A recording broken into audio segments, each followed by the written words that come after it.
The crystal champagne flute trembles in my hand as I stand alone at the San Jose Country Club bar, watching my cousin Claire's engagement party unfold like a glossy magazine spread. Perfect lighting. Perfect flowers. Perfect family smiles that never quite reach their eyes when they land on me. I check my phone again. No messages from Logan. The sleek designer watch he gave me for Christmas shows 7:45 p.m. in Zurich. He should be done with his consulting meeting by now. Julia, darling.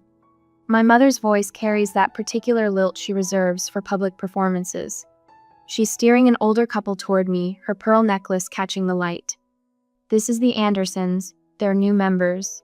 A practiced smile. This is Julia. She's between relationships right now. I bite back the correction. 2 years engaged to Logan, and she still pretends he doesn't exist. The Andersons murmur polite greetings and mercifully move on, champagne glasses in hand. My phone buzzes. Finally. But it's just my team in Dubai confirming tomorrow's client presentation.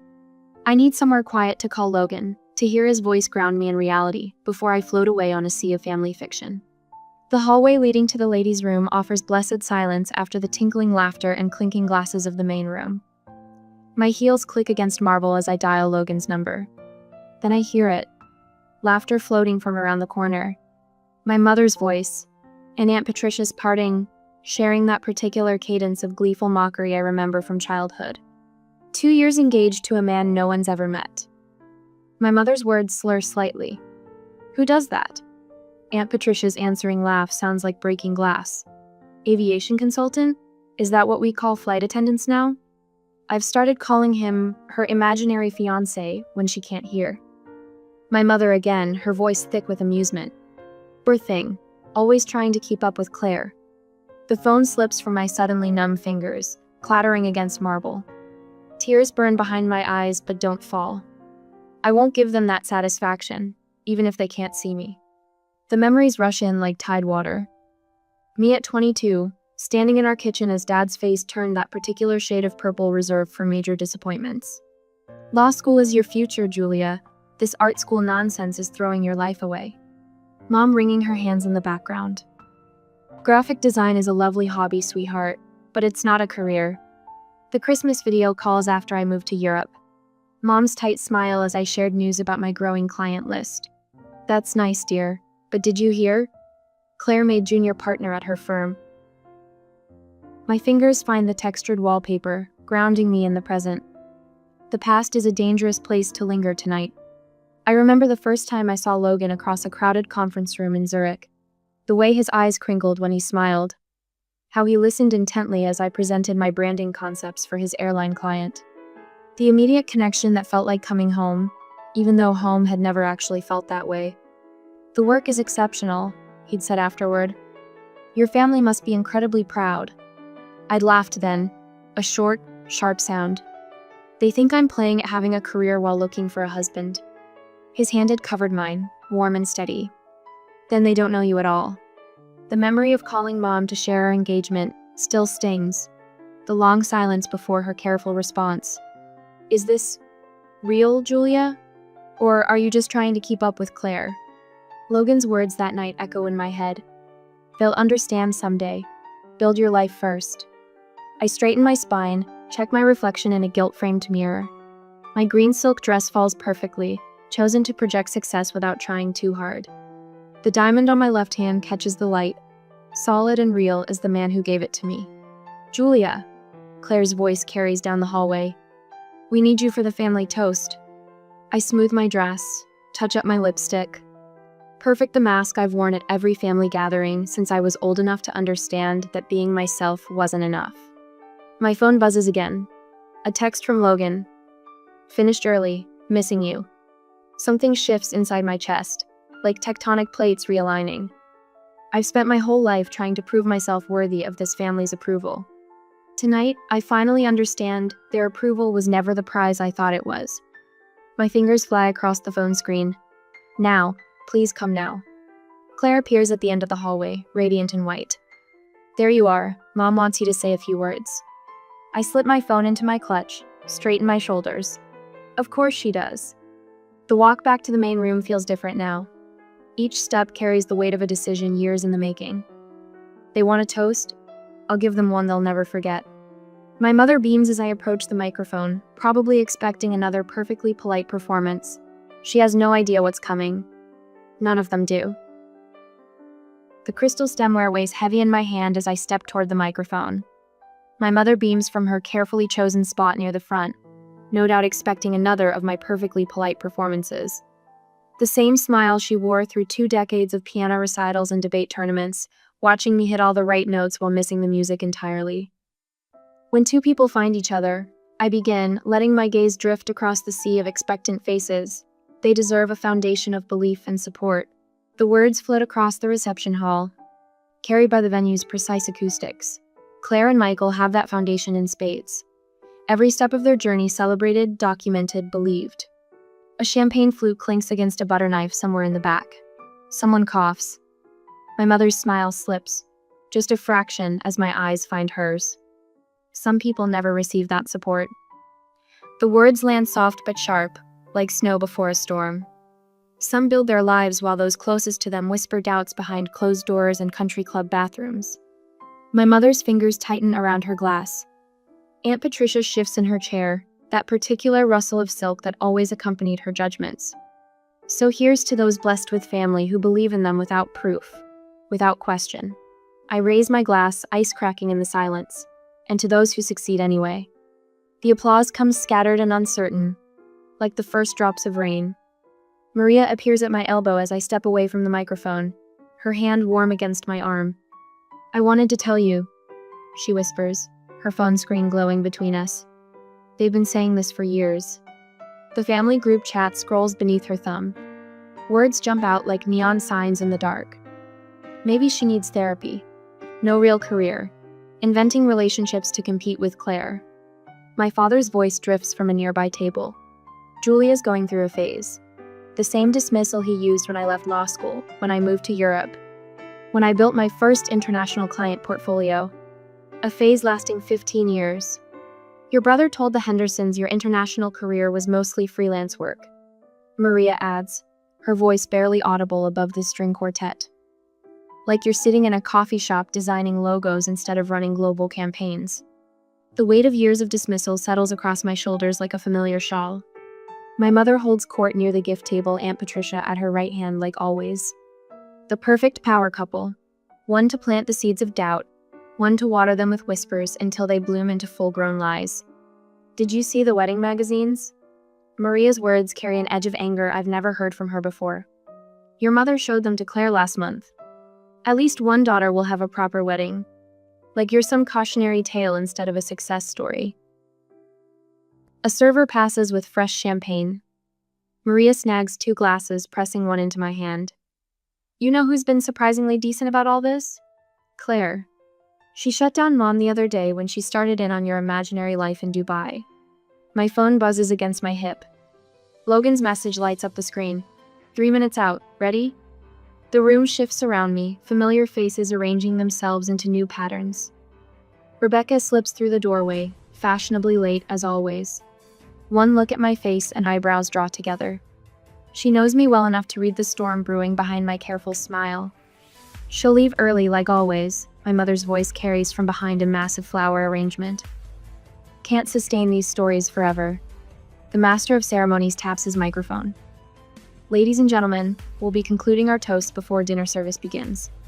My Dubai team's presentation deck flashes through my mind, the one my family dismissed as playing at business last Christmas. The one that just landed us a contract worth more than my father's annual partner draw. The marble floor clicks beneath my heels as I cross to where my mother stands, still holding court over her circle of friends. For once, I don't curve my spine to make myself smaller in her presence. "I've never lied to you about my life," I say, my voice steady as a heartbeat. "Not once, remember that." Something flickers behind her eyes, discomfort, maybe even fear, before the practiced smile slides back into place. "Of course, darling, we've always supported your creative endeavors."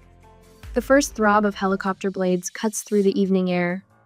My mother's head snaps up, recognition dawning in her eyes as they meet mine. She knows that sound, has bragged often enough about my father's clients arriving for dinner parties in their private choppers. But this time, the sound carries a different message. Sometimes the truth doesn't whisper. Sometimes it roars.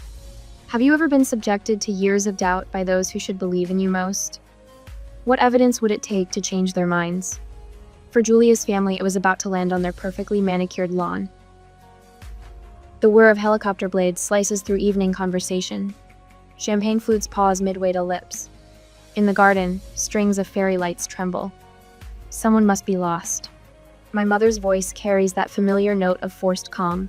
She shoots a pointed look at the club manager hovering near the terrace doors. I'll check with traffic control.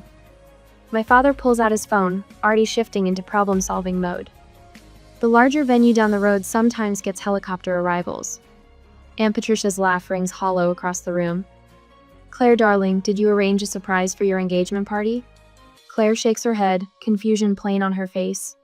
I take a slow sip of champagne, letting the bubbles dance on my tongue. The moment I've orchestrated unfolds exactly as planned, yet my hands tremble slightly as I set down my glass. The club doesn't allow unauthorized landings. My mother announces to anyone within earshot. She smooths her silk dress, a gesture I recognize from childhood, her tell when things spin beyond her control. The sound grows louder, conversations stutter and stop. Silver-haired men in blazers drift toward the floor-to-ceiling windows. Women in designer dresses exchange glances, their jewelry catching the light as they crane their necks. I move toward the terrace doors. Each step feels weightless, like I'm floating through a dream I've rehearsed 1,000 times. The garden lights illuminate my path, casting my shadow long across the marble floor. My mother's fingers close around my wrist. Julia, where are you going? I turn to face her, gentle but immovable, to greet my fiancé. Her fingers slip away. In her eyes, I catch the first flicker of understanding and fear. The helicopter appears over the tree line, sleek and black against the purple dusk.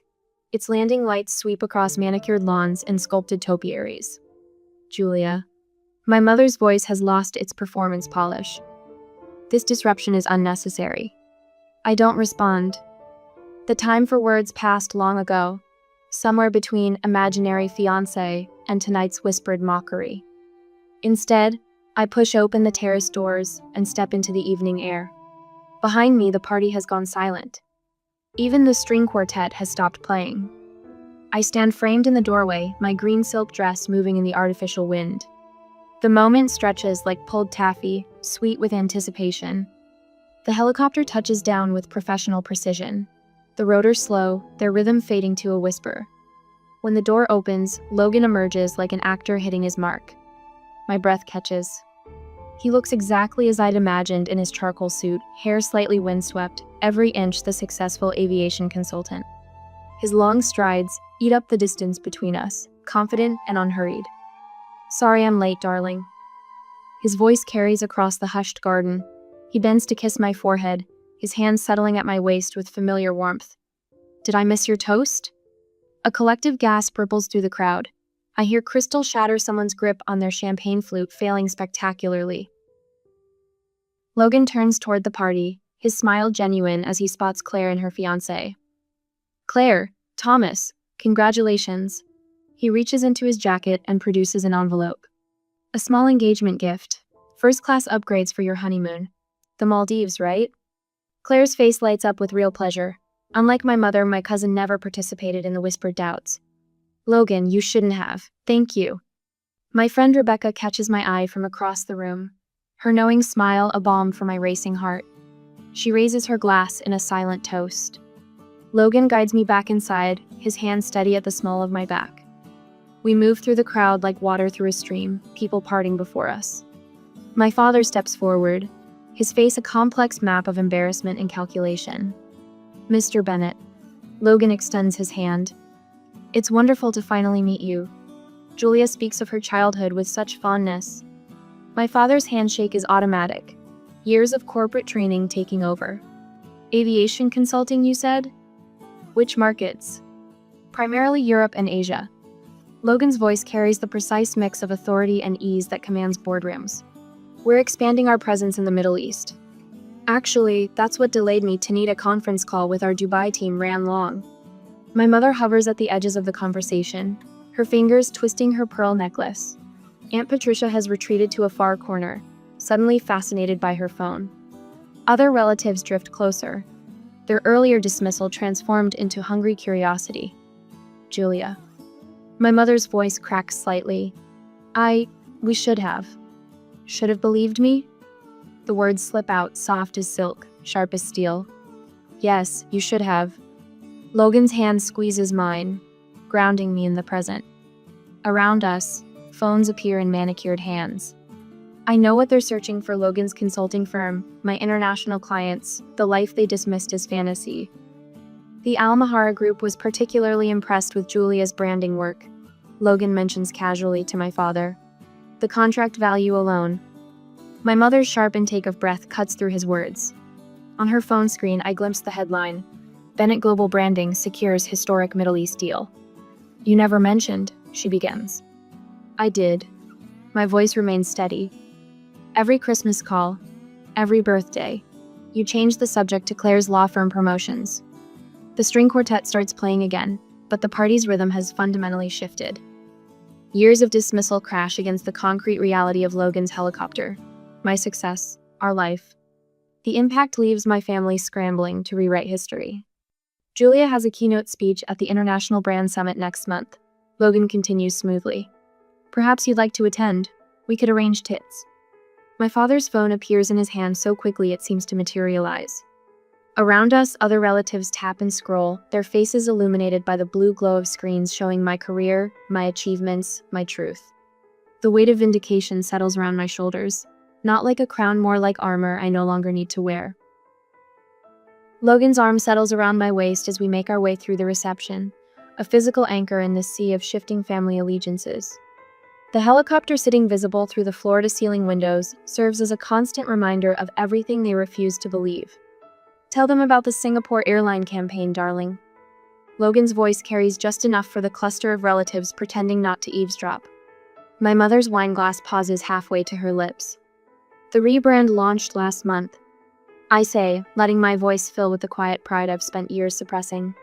Full fleet livery redesign, lounge concepts for 13 international hubs, complete digital overhaul. Aunt Patricia's fingers tighten around her champagne stem. She spent the last hour trying to insert herself into conversations, suddenly remembering supportive comments she never made. I always told Diane you had an eye for design, didn't I, sister? My mother nods too quickly, pearls bobbing at her throat. Julia mentioned the Dubai project weeks ago. Very exciting. The lie hangs in the air between us. I haven't spoken to her in months, not since the Christmas call that ended with her suggesting I see a therapist about my need to exaggerate. Logan's thumb traces small circles against my hip, grounding me. The Almahara presentation is next week, actually. First time they've consolidated their luxury brands under one visual identity. My father materializes at my elbow, all forced business interest. Aviation consulting must be fascinating. The regulatory frameworks alone. Speaking of frameworks, my brother Tom cuts in. I always knew you'd make it big, sis. Remember when I helped you with that school project? A laugh bubbles up before I can stop it. You mean when you told me graphic design was for people who couldn't handle real jobs? The silence stretches just long enough to be uncomfortable. Claire's future mother-in-law raises a perfectly sculpted eyebrow. I thought you said Julia was struggling with her career? Maria, bless her, doesn't miss a beat. Funny how memories change when a helicopter lands, isn't it? My mother smooths invisible wrinkles from her silk dress. We always encouraged Julia's independence. Actually, I say softly, you called it running away from responsibility. The words land like pebbles in still water, ripples of discomfort spreading through the gathered family. Rebecca appears at my side, champagne flute extended like a shield. Remember that first client meeting in Paris? Julia stayed up 3 nights straight redoing the entire presentation because the brief changed last minute. You always knew exactly what you wanted, Claire adds, surprising me with her sincerity. A small cluster of younger cousins edges closer, eyes bright with something that looks like hope. Julia, darling. My mother's voice has taken on that particular tone she uses when orchestrating photo opportunities. We should get some pictures for the family album while everyone's here. Wonderful idea, my father chimes in. And you must let us know when you're in Europe next. We'd love to visit. Tom slides a business card from his wallet. We should grab coffee, talk about some international opportunities. The firm's looking to expand. I smile, precise as a scalpel. We'll see what the schedule allows. Logan steers us toward the terrace, reading my need for air. The night wraps around us like cool silk, city lights glittering below. Through the glass, I watch my mother's face crumple slightly when she thinks no one's looking. But Christmas is for family, she says later, cornering me by the dessert table. You always come home for Christmas. The words settle in my chest, familiar weight of obligation warring with the life I've built. I have made my home elsewhere. My father stands frozen by the bar, Manhattan untouched, as the reality of our new dynamic sinks in. I am no longer the daughter desperately seeking approval. I am a woman who arrived by helicopter to say, your approval stopped mattering. Aunt Patricia's voice drifts from behind a flower arrangement. Still showing off after all these years. Logan's hand finds mine, fingers intertwining. The diamond on my left hand catches the light, solid and real as the man beside me, as the career I've built, as the truth they spent years denying. The helicopter sits dark and elegant on the lawn outside, a period at the end of a very long sentence. But it isn't the final punctuation mark in this story. Not yet. I squeeze Logan's hand, thinking of the invitation I'll send tomorrow. Dubai in winter is lovely, after all, and some truths need to be seen in the full light of day. They cannot hurt me again. With these thoughts, we greeted everyone and went to the hotel. Tomorrow is a big day. The next day, after the reception, the phone vibrates against the hotel nightstand at 10 a.m. My mother's name flashes across the screen, accompanied by her carefully curated profile photo from last Christmas. Julia, sweetheart. Her voice carries that particular wobble that appears whenever she wants something. I've been thinking about what happened at the reception. We should reconnect as a family. I let the silence stretch, watching Logan's reflection in the floor-to-ceiling windows as he moves around our suite, preparing for another consulting call. Mom, I have meetings all morning. Of course you do. The wobble transforms into something sharper. Your father wants to discuss some investment opportunities for your business. She pauses. The family business could use an international presence. My phone buzzes with incoming texts. Dad suggesting coffee to talk about your future. My brother Mike suddenly interested in expanding our horizons globally. Even Aunt Patricia has posted on Facebook, featuring a photo from Claire's engagement party with the caption, "So proud of my successful niece Julia. Family first, global business." Logan catches my eye in the reflection, raising an eyebrow. I shake my head, lips curving into a smile that holds more satisfaction than amusement. The country club membership committee meets next month, Mom continues, voice brightening. Your father could nominate you now that you're established. The word hangs between us like a poisoned apple. Established. As if my success only became real when it arrived in a helicopter. The lake house is lovely in autumn, she adds. We could update the family Christmas card. You and Logan would look wonderful on the dock. I trace my finger along the window, watching the morning sun strike the glass towers of Dubai's financial district. That's generous, Mom. Well, family is family. Her voice softens. We can put all this unpleasantness behind us. All this unpleasantness, I repeat, letting each word fall like a stone. You mean the years you spent telling everyone I was lying about my life? Julia, really? We were just concerned. Logan sets a cup of Earl Grey on the desk beside me, his hand resting briefly on my shoulder. The warmth of his palm grounds me as the realization crystallizes. They're not sorry they didn't believe me, I say after ending the call. They're sorry they can't use me. Logan leans against the desk, arms crossed. What do you want to do about it? I open my laptop, fingers hovering over the keyboard. The words flow with unexpected ease. I'd like to invite you to Dubai next month. Let me show you what I've built. 3 weeks later, I watch my parents scan the arrivals terminal, their expectations visible in their designer luggage and travel outfits. Mom's face falls slightly when she spots our waiting car. Not a luxury sedan, but a modest electric vehicle. The hotel is lovely, she manages later, as Logan guides them through the understated lobby of the Four Seasons. No gilded excess, no ostentation, just quiet, impeccable taste. We thought you'd be comfortable here, I say, watching them search for the flash and glitter they'd imagined. Dubai isn't all about spectacle. The next morning, I lead them through the glass doors of Bennett Global Branding. 30 pairs of eyes look up from sleek desks, their owners rising in greeting. Good morning, Julia, they chorus, some voices carrying accents from London, Singapore, Cape Town. Your team? Dad asks, gaze jumping from face to face. My family. I correct him quietly. I watch them absorb the wall of client logos, the industry awards, the framed magazine covers featuring my work. Through the conference room glass, they glimpse my upcoming keynote presentation for the Global Brand Summit. All this time, Mom whispers, "You really were." Building something? Yes. I gestured to my office. Would you like to see more? That evening, I choose a rooftop restaurant overlooking the city. The lights below mirror the stars above, creating an infinite field of possibility. For years, I say, setting my phone on the white tablecloth, you thought I was lying about my life. We were just concerned, Mom begins, reaching for her water glass. I press play. Her own voice fills the space between us. Her imaginary fiancé, followed by Aunt Patricia's laughter. I didn't invite you here for an apology. The words come steady and clear. I invited you to see the truth. Dad's face flushes that familiar purple. You brought us all this way to embarrass us? No, I meet his gaze. I brought you here so you would finally see me. Mom's tears fall, smearing her careful makeup.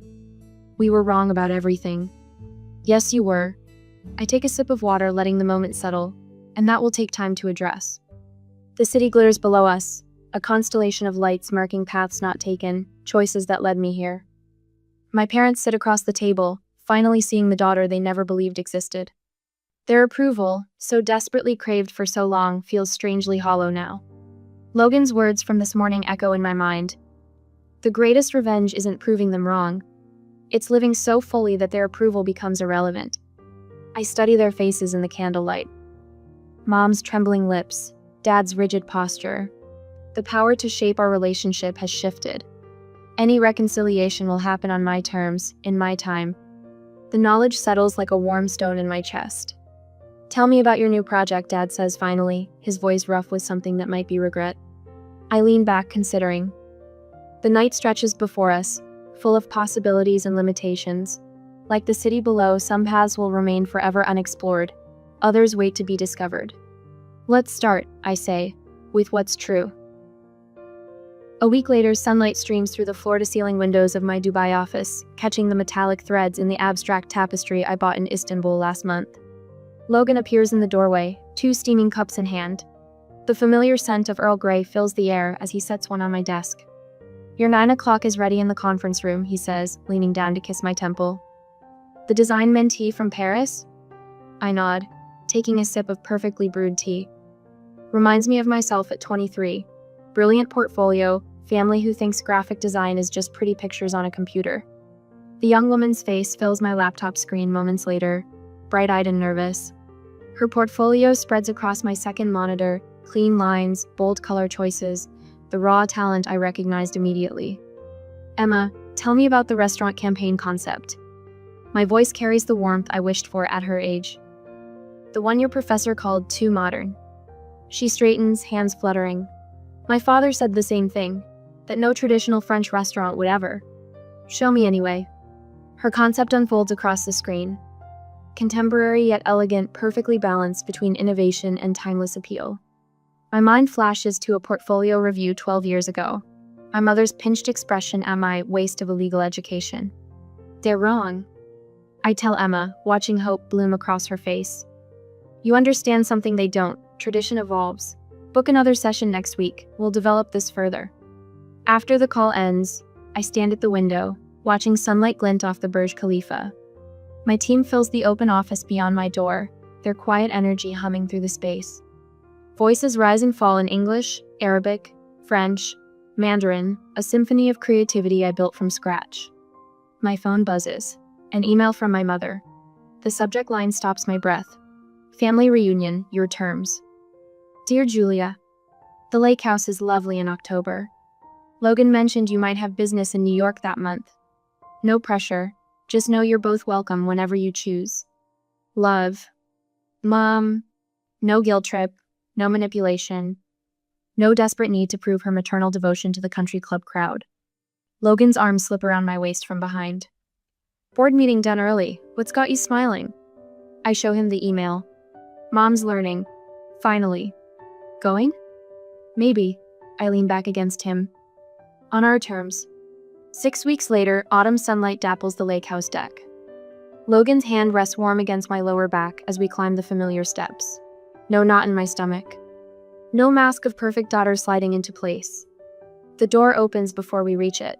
Mom's eyes meet mine, clear and uncertain. Julia, Logan, thank you for coming. Inside, fall-scented candles flicker on the mantel. Dad looks up from his paper, reading glasses perched on his nose. Just read about your team's award. The Hong Kong campaign? Singapore, I correct gently. But yes, the Asian market expansion exceeded projections. No dismissal. No comparison to my cousin's law firm partnership. Just my father's small nod, the beginning of understanding in his eyes. Monthly video calls followed. Awkward at first, like learning a new language. Dad asking about projects, actually listening to the answers. Mom sending articles about female entrepreneurs in the Gulf states, her handwritten notes in the margins showing she'd really read them. Aunt Patricia's absence speaks volumes. Some bridges burn for a reason. The Santorini wedding photos arrive in December. Small, intimate, perfect. Claire beside me in a sage green bridesmaid's dress, our childhood competition dissolved into genuine friendship. My parents in the background, respecting the boundaries of their new role. Rebecca's champagne toast still echoes, to believing in yourself when no one else would. Spring finds me in a Dubai conference hall, addressing a room of young designers. Many of their stories mirror my own. Families who mistake different for wrong, dreams dismissed as phases to outgrow. The helicopter story spread. I tell them, watching recognition spark. But that moment wasn't about proving anyone wrong. It was about finally being right with myself. A young woman approaches afterward, portfolio clutched to her chest. My family thinks I'm wasting my accounting degree. They don't believe I can make it in design. I see myself in her tight shoulders, her defensive grip on her work. Show me what they don't see. Mom visits the office in May. She pauses before the framed photo of Logan's helicopter landing, backlit against the country club's manicured lawn. I was so embarrassed that day. Her voice catches. Now I understand it was necessary. It wasn't about embarrassing you. I meet her eyes in the glass reflection. It was about finally being seen. I see you now. She touches the frame gently. I'm sorry it took so long. I needed you to see me then. The truth settles, peaceful as sunset over the Arabian Gulf. I don't need it anymore. Later that night, Logan and I stand on our balcony, the city lights jeweling the darkness below. Plans for the New York office expansion spread across the patio table between us. We could take the apartment in Manhattan, I muse. Be closer to family if we want. If we want. Logan's smile holds a decade of understanding. Your choice, your terms. I watch a plane's lights trace across the star-studded sky, remembering a young woman who once thought proving her worth would fix everything. The greatest revenge isn't proving them wrong. My fingers lace through Logan's. It's living so fully that their approval becomes irrelevant. The night breeze carries the scent of jasmine from the garden below. Somewhere in Paris, Emma works on her restaurant campaign. In Dubai, my team prepares tomorrow's client presentation. In a lake house in America, my mother learns to see her daughter clearly. All of us evolving, one truth at a time,